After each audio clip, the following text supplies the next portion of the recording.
Hello friends, আসসালামু আলাইকুম। Welcome back to Molly's creation. কেমন আছো তোমরা? আশা করি আল্লাহর রহমতে ভালো আছো।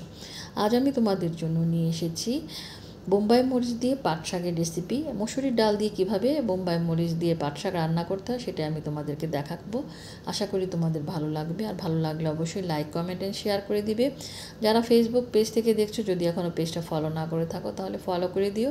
আর যারা ইউটিউব চ্যানেল থেকে দেখছো, যদি এখন আমার চ্যানেলটি সাবস্ক্রাইব না করে থাকো তাহলে আমার চ্যানেলটি সাবস্ক্রাইব করে দিও। আর পাশে থাকা বেল বাটনটি ক্লিক করে দিবে যেন ভিডিও আপলোড করার সাথে সাথে নোটিফিকেশান তোমরা পেয়ে যাও। এখানে আমি 2টা বোম্বাই মরিচ নিয়েছি 1.5 কাপ মসুরির ডাল আর 1 আঁটি পাট শাক। পাট শাক খুব বেশি লাগবে না, এই 1 আঁটি পাট শাকে এখানে অনেক হয়ে যাবে। তো পাট শাকটাকে আমি এখন এক সাইডে রেখে দিয়েছি। আগে আমি ডালটাকে ধুয়ে নেব, খুব ভালো করে ধুয়ে নিতে হবে যেন ডালে কোনো ময়লা না থাকে। যতক্ষণ পর্যন্ত ঘোলা পানি বের হয় ততক্ষণ পর্যন্ত কষলে কষলে ধুয়ে নিতে হবে। দেখো, একদম যখন পরিষ্কার পানি বের হয়েছে তখন আমি চুলায় বসিয়ে দিয়েছি। আর পানির পরিমাণ কিন্তু খুব বেশি দেইনি, অর্থাৎ 2 আঙ্গুল উপরে পানি এভাবে দিয়েছি। আর 1.5 চামচ লবণ দিয়ে আমি ডালটাকে চুলায় বসিয়ে দিয়েছি। আমি কিন্তু ডালটাকে ঢেকে দেইনি, এভাবে ঢাকনা ছাড়া অবস্থায় ডালটাকে আমি বসিয়েছি। আর এদিকে আমি পাট শাকটাকে কেটে নিচ্ছি। দেখো, শাকের মধ্যে কিন্তু কোনো আমি ডাটা নিচ্ছি না, শুধু শাকটাকে আমি কেটে নিলাম। নিয়ে এখন আমি একটা ঝাঁঝরিতে এটাকে আমি ধুয়ে নিচ্ছি, খুব ভালো করে পরিষ্কার করে ধুয়ে নিয়ে এটাকে আমি পানি ঝরতে দিয়ে দিব যেন কোনো প্রকার পানি এর মধ্যে না থাকে। আর দেখো, এদিকে ডালটা কিন্তু ফুটে উঠেছে। এ পর্যায়ে আমি হলুদের গুঁড়া 1/2 চামচ আর এখানে যে 2টা বোম্বাই মরিচ ছিল সেটা ছোট চিকন টুকরো করে কেটে এর মধ্যে দিয়েছি। ডালটা অলরেডি সেদ্ধ হয়ে গিয়েছে, হয়ে একদম গলে গিয়েছে। এখন আমি একদম ডাল ঘুটনি দিয়ে খুব ভালো করে এটাকে ঘুটে নিব। একদম ভালো করে ঘুটে নিলে যে মরিচের যে ঝালটা সেটা কিন্তু ডালের মধ্যে চলে যাবে। আর এই দেখো, শাকটাকে কিন্তু পানি ঝরার পরে আমি এভাবে একটু বড় বড় টুকরো করে কেটে নিয়েছি। একদম কুচিয়ে যদি নিই তাহলে কিন্তু ডালটার মধ্যে শাকগুলো কিন্তু একদম ছড়িয়ে যাবে, সেজন্য একটু বড় টুকরো করেই এটাকে কেটে নিতে হবে। অর্থাৎ একটা শাককে 2 বা 3টা ভাগ দিবে তাহলেই হবে। এখন ডালের মধ্যে আমি শাকটা দিয়ে দিলাম। দেওয়ার পরে এখন আমি এটাকে ভালো করে নেড়ে দিব। বন্ধুরা, আমার চ্যানেলে কিন্তু অনেক ডালের রেসিপি আছে, আর তোমরা আমার ডালের রেসিপিগুলো খুব পছন্দ করছো। আশা করি আজকের রেসিপিটাও তোমাদের ভালো লাগবে। খুব ঝটপট একটা মজাদার রেসিপি। গরমের সময় কিন্তু আমাদের অনেকেরই খেতে ভালো লাগে না। এই ধরনের একটা যদি ঝাল ঝাল রেসিপি থাকে তাহলে কিন্তু একদম গরম ভাতের সাথে জমে যাবে খাবারটা। তো এভাবে, আর আমি ডেসক্রিপশন বক্সে কিন্তু নতুন বন্ধু তোমাদের জন্য আমি সমস্ত উপকরণ দিয়ে দিই, তোমরা চাইলে পরে সেখান থেকেও দেখে নিতে পারো।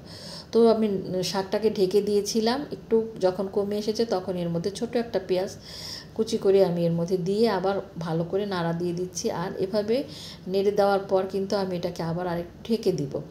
আর এটা কিন্তু মিডিয়াম হিটে এখন হচ্ছে, আর বারবার নাড়া দিতে হবে, কারণ দেখো ডালটা কিন্তু ঘন হয়ে গিয়েছে।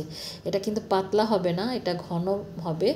আর আমার আগের যে পাট শাকের যে রেসিপিটা সেটা খেসারির ডাল দিয়ে করা, সেটা কিন্তু সিস্টেম আলাদা। তো শাকটা যখন সেদ্ধ হয়ে যাবে তখন কিন্তু আমি এটাকে নামিয়ে নিলাম। নিয়ে একটা কড়াই বসিয়ে দিয়েছি। এখানে আমি বাগার বা ফোড়ন যেটাই বলো সেটা দেওয়ার জন্য 1.5 টেবিল চামচ পরিমাণ সয়াবিন তেল দিয়ে দিলাম। অর্ধেকটা বড় যে রসুন, ইন্ডিয়ান রসুনগুলো, সেটা অর্ধেকটা দিয়ে দিয়েছি কুচি করে। আর দিয়েছি একটা বড় পেঁয়াজ দিয়ে এখন আমি এটাকে বাগার দিয়ে নিব। কারণ হচ্ছে একটু বেশি পরিমাণে ফোড়নের জন্য একটু বেশি পরিমাণে পেঁয়াজ রসুন লাগে, কারণ পাট শাকের যে একটা গন্ধ আছে সেজন্য এই ফোড়নটা যদি একটু বেশি দেওয়া হয় তাহলে গন্ধটা থাকে না, খুব সুন্দর একটা ফ্লেভার যোগ হয়। দেখো, একদম ব্রাউন কালার করে যখন ভাজা হয়ে গিয়েছে তখন আমি ডালটাকে এই চুলার উপরে এক পাশে রেখেছিলাম, সেটার মধ্যে এখন আমি ফোড়নটা দিয়ে দিলাম। দিয়ে এখন আমি এটাকে কিন্তু একটু ঢেকে রাখবো, তাহলে ফোড়নের যে ঘ্রাণটা সেটা কিন্তু ডালের সাথে মিশে যাবে। একদম অল্প উপকরণে কত ঝটপট একটা রান্না।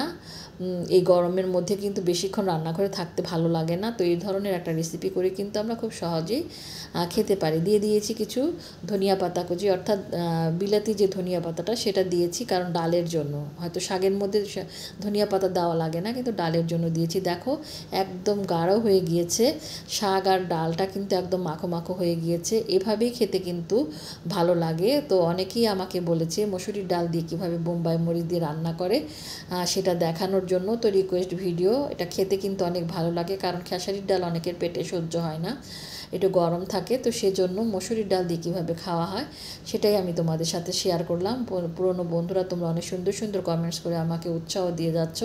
আজকের রেসিপিটা কেমন লাগলো অবশ্যই কমেন্ট বক্সে কমেন্টস করে জানাবে। আর আমাকে এভাবে সাপোর্ট করার জন্য তোমাদেরকে অসংখ্য ধন্যবাদ। দেখো কতটা সুন্দর একটা শাক আর ডালের একটা রেসিপি হয়ে গেল। তো বন্ধুরা আজকে এই পর্যন্তই। তোমরা সুস্থ থাকো, ভালো থাকো। সামনে আরও সুন্দর ভিডিও নিয়ে তোমাদের সাথে দেখা করব। সেই পর্যন্ত তোমাদের কাছ থেকে আমি বিদায় নিচ্ছি। আল্লাহ হাফেজ।